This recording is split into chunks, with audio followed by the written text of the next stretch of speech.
Party with difference अशी ओळख सांगणाऱ्या भाजपनं सत्तेसाठी सारीच तत्व गुंडाळून ठेवली आहेत का असा प्रश्न उपस्थित होतोय. कारण अंबरनाथ नगरपालिकेमध्ये सत्तेसाठी काँग्रेसची आघाडी करणाऱ्या भाजपनं अकोला जिल्ह्यातल्या अकोटमध्ये सत्तेसाठी चक्क MIMच्या सोबत आघाडी केली आहे. अकोट नगरपालिकेच्या निवडणुकीत नगराध्यक्षपदासाठी भाजपच्या उमेदवारानं विजय मिळवला असून भाजपचे एकूण 11 नगरसेवक निवडून आले. तर भाजपचा कट्टर विरोधी पक्ष मानल्या जाणाऱ्या MIMचे 5 उमेदवारही या निवडणुकीत विजयी झाले.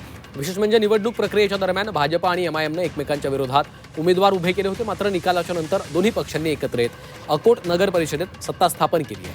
हिंदुत्वाची भाषा करणाऱ्या भाजपनं MIMशी हातमिळवणी केल्यानं युती चर्चेचा विषय ठरली.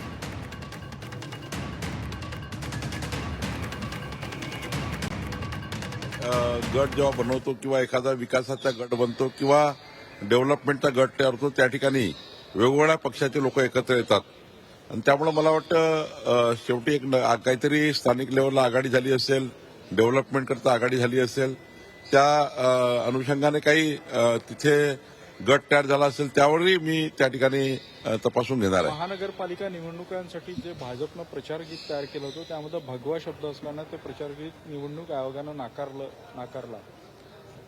ठीक आहे, काही आक्षेपार्ह असेल किंवा एखादी गोष्ट आचारसंहितेमध्ये बसत नसेल ती आयोगाने नाकारली असेल त्याबद्दल मला काही फार याबद्दल टिप्पणी करणे योग्य होणार नाही.